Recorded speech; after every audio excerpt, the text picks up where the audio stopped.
Across the country and in all 50 states today, more than 2,600 protests, all part of the No Kings rally, expressing opposition to President Donald Trump's policies. From our nation's capital to the capital of Kansas and right here in Wichita, protesters lining the streets. Saturday was the second No Kings protest. The first was back in June that saw about 5,000 people participate here in Wichita.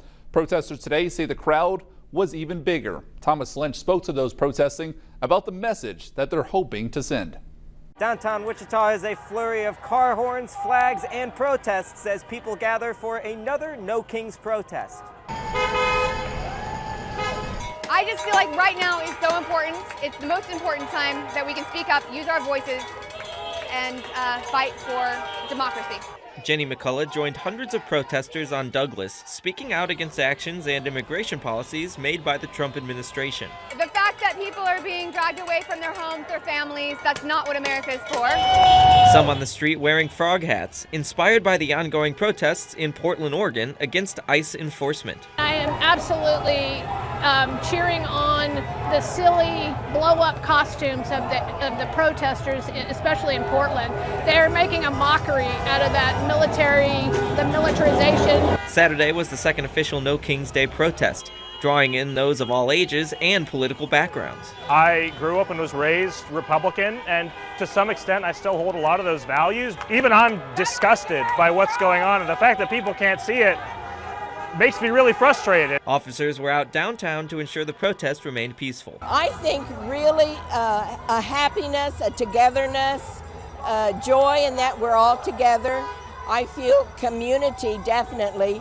People are talking to each other. We're saying hello. I love it. I think it's what we need. In Wichita, Thomas Lynch, 12 News. Also around the state today, similar protests being held, including in Topeka and in Kansas City. Over 6,000 people were outside the State House this afternoon to participate in the No Kings protest. They marched around the Capitol complex to a silent drum beat, an effort, they say, to highlight the signs of fascism. Many held signs with messages like "No Billionaire Kings" and calls to protect democracy. In addition to speaking out against the Trump administration, many were also protesting the redistricting processes recently sparked by Kansas Republicans. Our two senators, that all they want to do is try to steal votes from the Democrats. Johnson County is now Democrat, and they're trying to split it up where they get the votes over on the Republican side.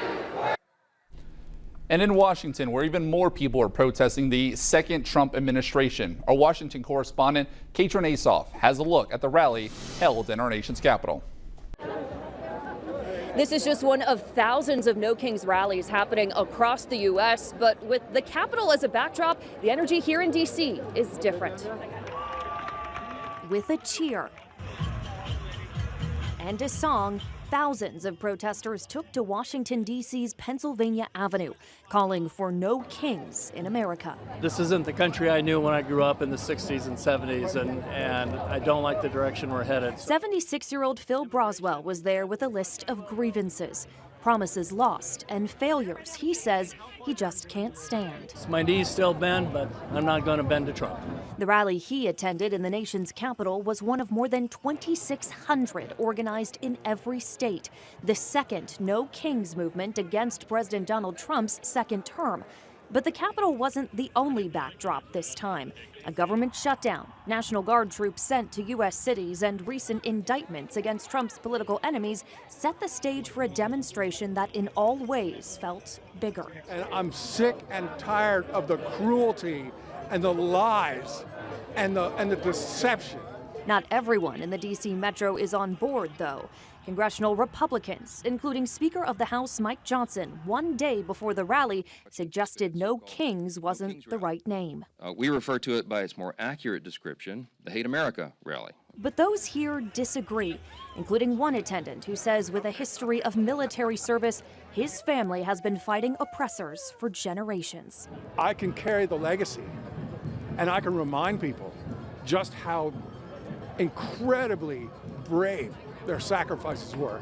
Adding his voice to a chorus of both outrage and hope.